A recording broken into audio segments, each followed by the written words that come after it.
नमस्कार साथियों। तो जैसा कि मैंने आपको कहा था कि टीआरई 2 की मैं कुछ स्ट्रेटजी पे बात करूंगा जो किस तरह से तैयारी हो ताकि आप एक बेहतर स्कोर कर सकते हैं। और आप लोग को पता होगा कि टीआरई 1 का जब एग्ज़ाम हुआ था तो उस टाइम हम लोग को पता नहीं था कि क्या पढ़ना है, कैसे पढ़ना है। बस सीधा अतुल सर ने कहा था कि आप एससीईआरटी और एनसीईआरटी दोनों पढ़ लो।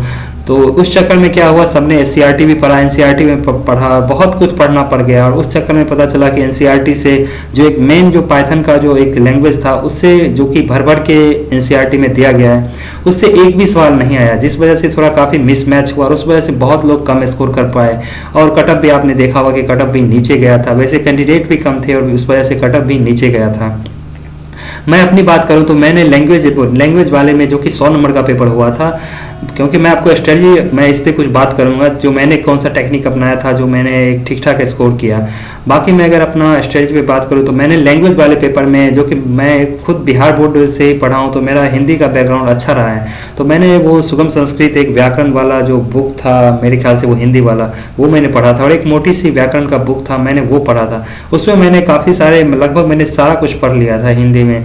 और मैंने इंग्लिश में भी मैंने टोटल बेसिक पढ़ लिया था। तो यहाँ पे बस आपको ये ध्यान देना है, जो मैं पहले वो 30 नंबर का जो आपका जो, वैसे तो आपका जो एग्ज़ाम है वो एक ही दिन होना है, हम लोग का 100 नंबर का हुआ था, आप लोग का 30 ही नंबर का होगा।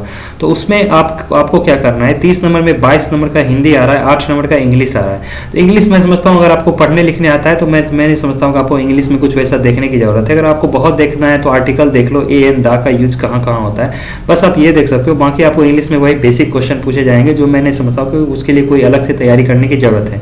बाकी रहा 8 नंबर, ये 22 नंबर का हिंदी का पेपर। तो हिंदी में आपको मुख्य रूप से मैं समझता हूँ कि उसमें भी आपको एक एक चीज़ पढ़ना ही पड़ेगा, क्योंकि हिंदी थोड़ा टफ आया था और इस बार भी मैं समझता हूँ कि थोड़ा टफ आ सकता है। लेकिन फिर भी मैंने 100 नंबर के एग्जाम में हिंदी में 71, ये हिंदी लैंग्वेज पेपर में मेरा स्कोर 71 रहा था। तो मेरा ये था जो मैंने पूरे व्याकरण को मैंने अच्छे से पढ़ रखा था, बट मुझे लगा था मैं 80+ स्कोर करूँगा, बट पता नहीं, मैंने सही से चेक तो किया था, कुछ ऐसे थे जहाँ मैंने एरर की थी, तो जिस वजह से मेरे मार्क्स कमे थे।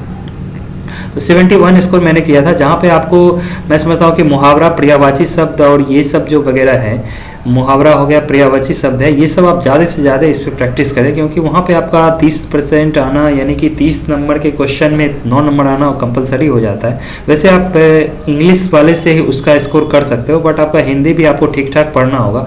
आप कोशिश करें कि ज़्यादा से ज़्यादा मुहावरा को पढ़ें, क्योंकि मैंने जो एक मोटी वाली बुक थी उससे मैंने जब मुहावरा पढ़ा था तो उसमें लगभग 200-250 मुहावरे थे। तो मैंने जो मुहावरा पढ़ा था उसका जो पहला मुहावरा था, और संजोग ऐसा बैठा जो वो पहला जो मुहावरा उसमें दिया हुआ था बुक में, वही पहला एग्जाम में ही आ गया। तो ये वाला सीन कुछ मेरे साथ हुआ था। तो मैंने अच्छा खासा मैंने उसमें अटेम्प्ट भी लिया था और ठीक ठाक मैंने स्कोर भी किया था। तो आपको मुहावरा हो गया, पर्यायवाची हो गया, विलोम शब्द हो गया, बाकी आपके कुछ जो आपके जो शब्द होते हैं, जो कौन सा शब्द सही है, कौन सा शब्द गलत है, इस टाइप का भी आपको वहाँ पे देखना होगा। बाकी आपको संधि का भेद वगैरह होता है, ये सब भी आपको देख के जाना है वैसे। और आपको ये समास वाला जो है इसको भी देख के जाना है, कर्ता, ये कारक है, इसे भी अच्छे से देख के जाना है। ये सब आपको अच्छे से देख के जाना है, शब्द वगैरह को भी अच्छे से देखना है। तो बाकी बात रही जो मैं जहाँ तक आपको मैं यहाँ पे अगर आगे की यहाँ पे तो हो गया जो मैंने आपको यहाँ पे बताया जो किस तरह से इसका लैंग्वेज का स्ट्रेटजी। तो ये मैंने यहाँ पे बात की लैंग्वेज पेपर की, जहाँ पे आप एक अच्छा खासा स्कोर कर सकते हो। वहाँ पे वैसे क्वालिफाइंग स्कोर ही है, बट आप कोशिश करें कि आप बिहार से हैं और अगर आपने बिहार बोर्ड से पढ़ लिख रखा है तो निश्चित रूप से आप उसमें भी बेहतर स्कोर करें। कम से कम आपको 30 नंबर में 15-20 तो स्कोर करना ही चाहिए, तभी एक अच्छा स्कोर वहाँ पे भी माना जाएगा। बाकी यहाँ पे मैं 120 का जो कंप्यूटर का जो पैटर्न है मैं उस पर बात करूँगा। मैं आपको बताऊँ कि मेरा जो कंप्यूटर का स्कोर रहा था, वैसे तो मैंने अब तक इसे शेयर नहीं किया था, बट मैं अब शेयर करने जा रहा हूँ, क्योंकि मुझे ये बताते हुए मुझे ये इस बात का गर्व है कि मैंने तैयारी जब किया था तो उस टाइम मैं जनरल कंपटीशन के और एग्जाम की भी मैं तैयारी कर रहा था, बट अचानक से फिर कंप्यूटर का प्रिपरेशन करना पड़ा, क्योंकि हमें पता नहीं था पहले से कि फिर से एक एग्जाम देना है। बट बीपीएससी के थ्रू हुआ तो मैं घबराया नहीं, और मुझे लगा जो जब से पता चला जो एससीईआरटी एनसीईआरटी दोनों पढ़ना है, तो मैंने दोनों को उतना ही तवज्जो दिया और मैंने दोनों बुक को पढ़ा। अब मैंने यहाँ पे एनसीईआरटी का जो बुक होता है वो मैं आपको यहाँ पे दिखाना चाहूँगा। यहाँ पे आप मेरे स्क्रीन पे 11th का यहाँ पे बुक देख रहे हो, ये 11th का एनसीईआरटी का यहाँ पे बुक है, जो कि आप यहाँ पे देख सकते हो। ये आपको computer text book for 11th। अब आप लोग के मन में होगा कि क्या हमें ये बुक लेना चाहिए नहीं लेना चाहिए। आपको ये बुक नॉर्मली मार्केट में मिलता नहीं है, क्योंकि ये बुक बहुत, मैंने भी कोशिश किया था, मैं बिहार में, मैंने एक आध जगह पटना में, फिर मैं हाजीपुर में, और फिर मैं अपने डिस्ट्रिक्ट की बात करूँ तो मैंने बेगूसराय में भी पता किया था। वैसे मेरा पास का डिस्ट्रिक्ट समस्तीपुर है, मैंने वहाँ भी कोशिश किया था, बट ये बुक मुझे वहाँ मिला नहीं था। फिर मैंने इसे ऑनलाइन ही मंगाया था। ऑनलाइन आपका जितना ये प्रिंटेड प्राइस है उससे थोड़ा महंगा मिलेगा, बट मैं समझता हूँ कि अगर आपके पास ये बुक है तो ये एक बहुत बड़ा हथियार है इस एग्जाम को क्रैक करने के लिए। तो यहाँ पे बहुत लोग के मन में होगा जो एनसीईआरटी में तो पूरा पाइथन वगैरह डाला गया है, तो पाइथन डाला गया है, बट कुछ ऐसे टॉपिक भी डाले गए हैं काफ़ी सारे जो कि आपके इस काम में आएंगे। वैसे 11th में अगर आपका ये कंप्यूटर सिस्टम का ये जो टॉपिक आप सारा देख रहे हो, यहाँ पे बस चैप्टर 1 और चैप्टर 2 बस यही 2 काम का आपके है। उसके बाद यहाँ पे बाकी जो चैप्टर हैं, चैप्टर 3, 4, 5, 6, 7, 8 या 9, 10, ये जो भी ये 11 वगैरह, ये सब जितने भी टॉपिक हैं ये सब आपके उतने काम के नहीं है। वैसे आपको सोसाइटल इम्पैक्ट से थोड़े बहुत सवाल बनते हैं, बट बाकी जो आपके ये 1, 2 और 11 बस यहाँ आपको बस थोड़ा बहुत पढ़ना है। वहाँ पे आपको नंबर सिस्टम से सवाल इस बार भी आए थे और आगे भी आएंगे, तो आपको नंबर सिस्टम पे एक बेहतर पकड़ होना चाहिए। यूट्यूब पे आप जाओगे तो वहाँ पे बहुत सारे अच्छे अच्छे तरीके बताए गए। वैसे मैंने भी नंबर सिस्टम पे मैंने आपको बताया था पिछली बार, जो आपको मैंने बताया था जो आपको कहाँ से क्या कैसे देखना चाहिए। अगर आप उसके रेगुलर व्यूअर हो तो आपको पता होगा कि मैंने क्या बताया था। वैसे मैं कोशिश करूंगा कि अगर मेरे चैनल पर मैंने नंबर सिस्टम को मैं फिर एक बेहतर तरीके से मैं आपको समझा सकूं। बाकी आपको यहाँ पे अगर आप 11th का बुक अगर आप ले लेते हो तो मैं नहीं समझता हूँ कि ये एक खराब सौदा है, क्योंकि आप यहाँ पे कंप्यूटर सिस्टम का ये पूरा टॉपिक यहाँ पे से कवर कर सकते हो, और यहाँ पे ये नंबर सिस्टम का भी कवर यहाँ पे कर सकते हो। बाकी सारे चैप्टर जो हैं वो आपके उतने काम के नहीं है। बाकी मैं यहाँ पे 12th की बात करूँ तो 12th में आप देख सकते हो कि यहाँ पे एनसीईआरटी का जो बुक है यहाँ पे मैंने फॉलो किया था। तो उस टाइम जब मैं फॉलो कर रहा था तो मैं पूरे पाइथन को मैंने बहुत अच्छे से पढ़ा। मैंने उसे यूट्यूब से भी पढ़ा, मैं अभी आपको बताऊँगा कि मैंने कहाँ से यूट्यूब पर पढ़ा, और मैं खुद भी यूट्यूब पर पढ़ा भी रहा था। अगर आप मेरा पीछे का वीडियो जाके देखो तो वहाँ पर आप देख सकते हो मैंने पाइथन को 30 मिनट में बहुत ही अच्छे से समझा रखा है, क्योंकि मैं इस टॉपिक को खुद बहुत अच्छे से समझ चुका था। तो मुझे लगा था और सबको उम्मीदें थी कि पाइथन से सवाल अच्छा खासा आएगा, तो इसलिए हमने पाइथन को बहुत अच्छे से पढ़ा। तो मैं आपको ये बता रहा था कि मैंने कंप्यूटर वाले सेक्शन में जो ये 100 नंबर का जो ये 120 का जो ये क्वेश्चन रहा था, उसमें मैंने यहाँ पे जो आपको जो 40 नंबर का था जीएस वाला सेक्शन था, और बाकी जो था 80 नंबर का वो कंप्यूटर का सेक्शन था। तो जीएस में भी मेरे ठीक ठाक स्कोर थे और कंप्यूटर में भी थोड़ा मैं समझता हूँ कि ठीक ठाक ही स्कोर मेरे आए। तो मेरा टोटल जब ऐड किया था शुरू में तो मेरे 73 मार्क्स बन रहे थे, लेकिन वो 73 मार्क्स वो घटते घटते फिर वो मैं आपने देखा होगा 3-4 बार वो आंसर आगे पीछे होते होते फिर जाके मेरा मार्क्स 69 पे जाके अटक गया, यानी 120 में मेरा फाइनल मार्क्स 69 बनता है। तो ये कुछ मेरे मार्क्स रहे थे। तो बाकी मेरे लैंग्वेज में 71 मार्क्स थे। तो मैं आपको यहाँ पे ये बता रहा हूँ कि उस एग्ज़ाम में और भी ऐसे क्वेश्चन थे जिसको मैं सही से अटैम्प्ट ले सकता था, बट एग्जाम प्रेशर की वजह से मैं वहाँ पे कुछ गलती कर बैठा, जिस वजह से मैं समझता हूँ कि 5, 7, 8 नंबर तो ऐसे ही चले गए। ऊपर से आपका जो ऑप्शन ई वाला जो एक था बहुत ज़्यादा कन्फ्यूजिंग, उसने कहिए तो सबके लगभग 7-8 सवाल तो उसने गलत कर दिए, क्योंकि ऑप्शन ई के वजह से आसान सवाल ऐसे लग रहे थे जिसमें लग रहा था इसका ऑप्शन ई होना चाहिए, बट हमने वहाँ पे ई लगाया, फिर पता चला नहीं उसका बस एक ही आंसर था। तो ये सारे कन्फ्यूजन की वजह से काफ़ी सारी दिक्कतें आई थी। कहीं ऑप्शन एक से अधिक का भी वो वाला सीन हुआ था। तो इन सब वजह से बहुत सारी प्रॉब्लम आए। तो वो सारी प्रॉब्लम आपको ना फेस करने पड़े उसके लिए तो बीपीएससी ने आपको 5वां ऑप्शन ही हटा दिया है, जो कि एक बहुत बेहतर कदम है। बाकी यहाँ पे मैं बात कर रहा था 12th का। अगर मैं बात करूँ आपको क्या करना चाहिए 12th में, तो 12th में भी आपको ये जो एनसीईआरटी का बुक है यहाँ पे आपको पाइथन वगैरह नहीं पढ़ना है। यहाँ पे आपको लैंग्वेज अगर आपको पढ़ना है तो बस C++ पे ही फोकस करें। और आपका यहाँ से जैसे कि शुरू होता है, आप यहाँ पे सॉर्टिंग से आप इसमें चैप्टर 5 से शुरू कर सकते हो। ये सॉर्टिंग हो गया, ये सर्चिंग हो गया, ये सब आपको यहाँ से पढ़ लेना है।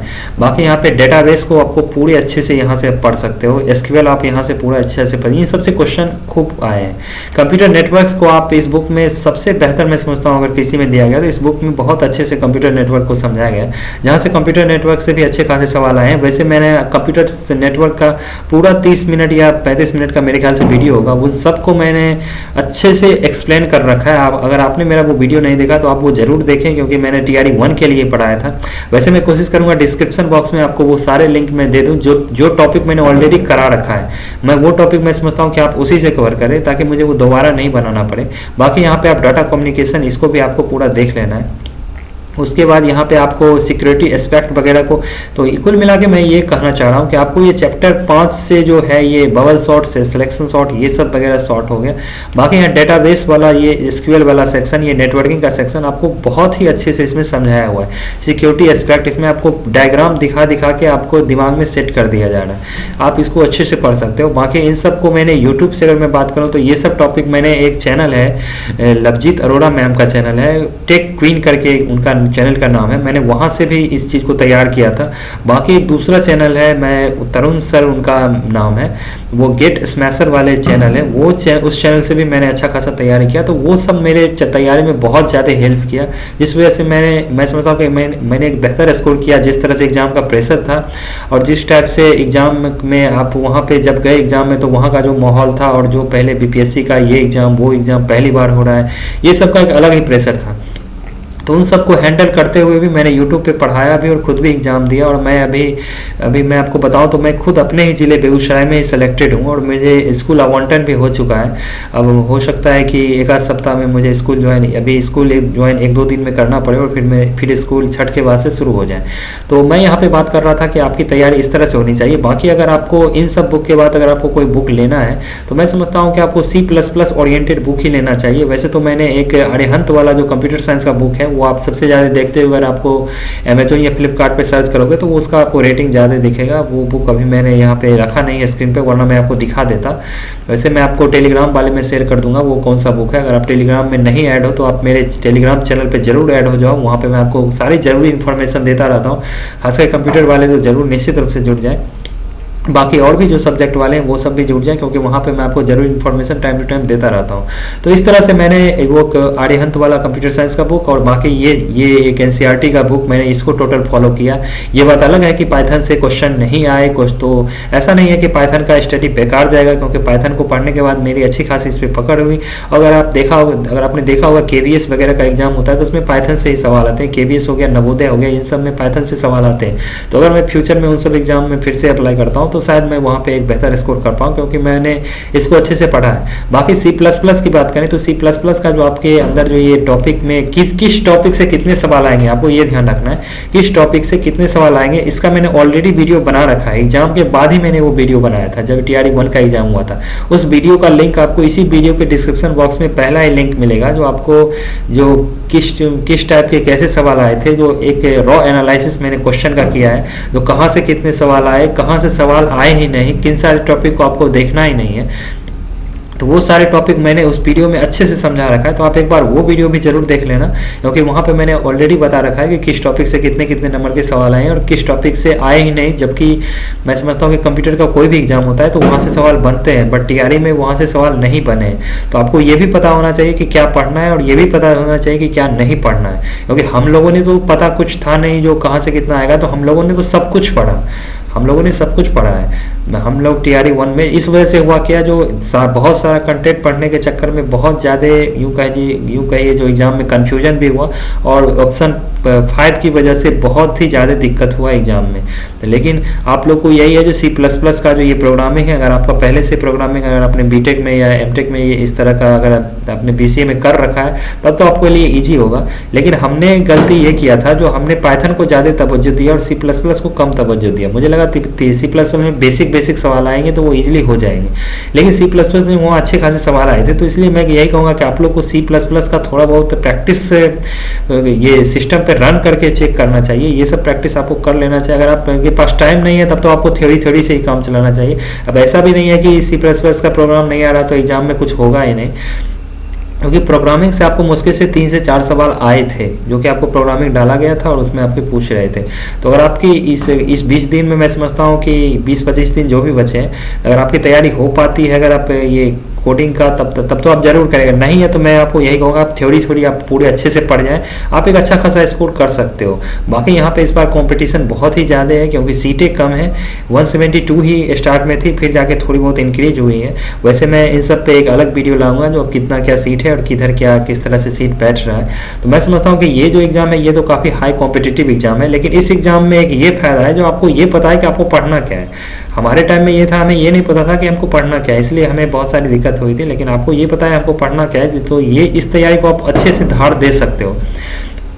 तो मैं समझता हूँ कि जो भी स्टेट पास आउट हो चुके हैं इस बार 2023 में, या जो भी रह गए थे 2019 में, वो आपको अच्छे से पता है कि सिलेबस क्या है, देखना क्या है। तो आप लोग उन चीज़ों को बहुत ही अच्छे से करें, ज़्यादा से ज़्यादा क्वेश्चन प्रैक्टिस करें।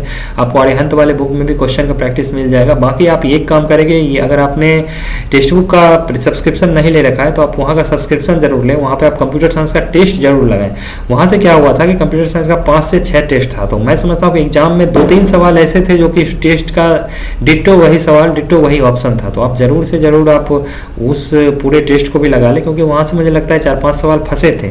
तो उसको भी आपको अच्छे से करना चाहिए, क्योंकि हमने पूरा टेक्स्ट बुक का भी लगाया था, सारा बुक का भी पढ़ा था, फिर यूट्यूब पे भी पढ़ाया था, और हमने जितना हो सका हमने इसे अच्छे से किया था। बाकी हमने रिवीजन किस तरह से किया ये मैं थोड़ा आपको दिखाना चाहूँगा।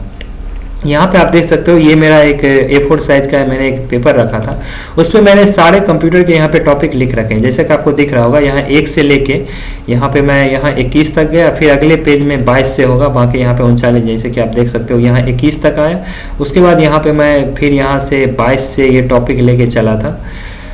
तो इस तरह से जितने भी टॉपिक इम्पोर्टेंट जैसे कि कंप्यूटर के थे, वैसे मैंने इधर जीएस का भी बनाया था। जीएस में आपने देख रहा होगा कि मैं यहाँ पे कम टिक लगाया हूँ। कहने का ये मतलब है, मैंने सारे टॉपिक जो भी इंपॉर्टेंट थे सबको मैंने लिखे, और जितनी बार मैं रिवीजन करता उसको उतनी बार टिक लगाता था, ताकि मुझे याद रहता था कि किस टॉपिक को मैंने कितनी बार पढ़ा है और कौन सा टॉपिक रह रहा है। तो मैं आप यहाँ पे देख रहे होंगे कि जैसे कर्नल का टॉपिक, कर्नल से सवाल नॉर्मली एग्जाम में बनते हैं, तो इसलिए मैंने कर्नल को 3 बार पढ़ा था। यहाँ पे मल्टीप्लेक्सिंग डी मल्टीप्लेक्सर से सवाल बनते, इसलिए मैंने इसे 3 बार रिवीजन 3 बार पढ़ा था।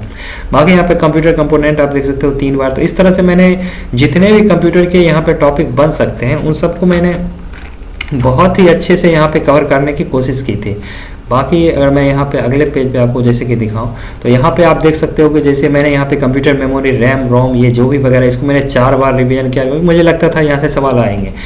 बाकी ये बात अलग है जो इन सब से सवाल उतने नहीं आए जितने एक्सपेक्टेड थे। नॉर्मलाइजेशन को देखिए मैंने 5 बार पढ़ा था, क्योंकि मुझे लगता था DBMS में एक नॉर्मलाइजेशन जो टॉपिक है यहाँ से सवाल निश्चित रूप से आएंगे, इसको मैंने 5 बार पढ़ा। तो इस तरह से आप देख सकते हो कि मैंने अलग अलग टॉपिक को मैंने अलग अलग बार पढ़ा, और मैंने उतनी बार उसे टिक भी लगाया। जितना हो सका मैंने उसे रिवीजन किया, बार बार रिवीजन किया। और ये फायदा ऐसा हुआ, जो इसका ये फायदा हुआ, जो क्वेश्चन लगा एग्जाम में नहीं भी पढ़ा हुआ है उसमें भी थोड़ा गेस करने पे मैं आंसर तक पहुंच पा रहा था। अब कहिएगा क्वेश्चन में आपको कंफ्यूजन क्यों ज़्यादा क्रिएट हुआ, तो बस ऑप्शन ई के वजह से, और ऑप्शन डी जो मोर देन अब था उस वजह से थोड़ा कंफ्यूजन क्रिएट हुआ। तो इस वजह से हम लोगों ने जो भी स्कोर किया, मैं समझता हूँ कि बेहतर ही स्कोर हुआ। लेकिन अगर आपको पता होता जो ये सब पढ़ना है, तब आप निश्चित रूप से और अच्छा स्कोर इसमें लाया जा सकता था। तो यहाँ पे मैं बात करूँ तो आप यहाँ पे देख सकते हो कि यहाँ पे ये सिक्योरिटी एस्पेक्ट वगैरह ये सब जो भी है, मैंने इन सबको बहुत अच्छे से पढ़ा और उतनी बार टिक लगाया। बाकी आप यहाँ पे जीएस में भी देख सकते हो, जीएस में मैंने करंट अफेयर पे मैंने ज़्यादा टिक लगाया हुआ, क्योंकि मैंने उन सबको पढ़ा था। यहाँ पे बायो फिजिक्स केमिस्ट्री को भी मैंने एक ही बार रिविजन कर पाया था, क्योंकि इतना सारा कंटेंट था, जो तैयारी आप यूँ कहिए जो टाइम कम मिला था, तो बहुत ही ज़्यादा यहाँ पर पढ़ना पड़ रहा था। इस वजह से हमने जितना हो सका उतना हमने परफॉर्म किया। तो ये हमारा आप देख सकते हो कि ये मेरा चेकलिस्ट था, जो मैंने कितना तैयारी किया और किस तरह से चलना है। तो ये मुझे पता होता था कि मुझे किस टॉपिक को कितनी बार पढ़ना है और किस तरह से पढ़ना है। तो ये सब का मैंने शॉर्ट नोट्स भी बना रखा था, तो उसको मैंने उसी तरह से मैंने तैयारी की और मैं आगे बढ़ता रहा और मैं ठीक ठाक स्कोर कर पाया। आपको अगर मैं बता दूं, अगर स्टेट में बात करूं, तो जब 2019 का स्टेट हुआ था तो उस टाइम मेरे 106 नंबर आए थे 150 में। तो उस टाइम मेरिट और नॉट मेरिट वाला वो सीन हो गया था, तो उस वजह से थोड़ा बातें आगे बढ़ी और फिर जो भी हुआ। लेकिन यहाँ पे अभी आप देख सकते हो 23 में ऐसा कुछ नहीं है। फिर से वैसे 2019 वाला का रिजल्ट का कुछ आगे पीछे हुआ था, जिसमें कुछ लोग के मार्क्स बढ़े, कुछ लोग के घटे हैं, क्योंकि उसमें नॉर्मलाइजेशन आगे पीछे सबका हुआ। तो ये सब बातें अलग हैं। बाकी मैं यही कहूँगा, जो भी TRE 2 में आप लोग एग्जाम देने वाले हैं, जो कि दिसंबर में होने वाला है, आप इन सब तैयारी को आपको इस तरह से ही रखना होगा, तभी आप एक बेहतर स्कोर कर सकते हो। और मैंने जो भी टॉपिक पढ़ा रखा है, मैं उस टॉपिक को मैं आपको डिस्क्रिप्शन बॉक्स में डाल दूंगा। आप उस टॉपिक का रिवीजन जरूर से जरूर करें।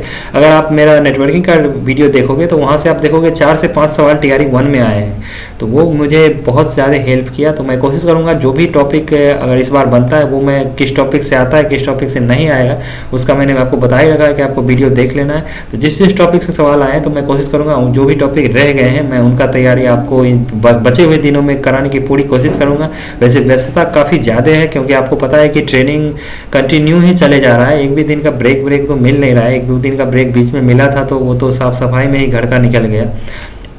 तो बाकी यही सारी बातें हैं। तो आपको मैं यही कहूँगा कि आपको मैंने लैंग्वेज का और इंग्लिश का और ये कंप्यूटर का मैंने पूरा, मैं समझता हूँ कि मैंने आपको आइडिया दे दिया कैसे क्या तैयारी रखना है, कैसे कैसे पढ़ना है। बाकी आप कोशिश करें रिवीजन ज़्यादा से ज़्यादा हो। और अगर आपका कोई बीटेक का नोट या फिर आपका जिस भी यूनिवर्सिटी से आपने पढ़ा हो या फिर कॉलेज से पढ़ा हो, तो वहाँ पे आपका जो भी एक अपना हैंड रिटन नोट होगा, थोड़ा बहुत आप हो सकता है उसकी भी हेल्प ले सकते हो, जहाँ पे आपको लगे जो मैंने इन टॉपिक का नोट्स अच्छे से बनाया है। तो बाकी यही सारी बातें थी। तो मुझे इस एग्ज़ाम से रिलेटेड आपको जो भी अपडेट करना होगा मैं आपको टाइम टू टाइम अपडेट करूँगा। वैसे मैं अपडेट कम दे पाता हूँ, लेकिन मैं कोशिश करता हूँ कि टेलीग्राम वाले चैनल पे अपडेट किया जाए। तो अभी तक आपको जो भी टीआरई 1 में है तो उनको डिस्ट्रिक्ट अलॉटमेंट का ये सिलसिला शुरू हो चुका है, लगभग 8-10 जिलों का आ चुका है। बाकी सारे जिलों के भी 1-2 दिन में आ जाएंगे, या कुछ जिलों के अभी भी कुछ देर में आ जाएंगे। बाकी इस एग्ज़ाम से रिलेटेड जो भी अपडेट होती है मैं आपको कोशिश करूंगा इस चैनल पे टाइम टू टाइम अपडेट करने की। इस चैनल पे नए हैं तो इस चैनल के साथ जरूर जुड़ें। मिलेंगे किसी अगले वीडियो में, तब तक के लिए धन्यवाद।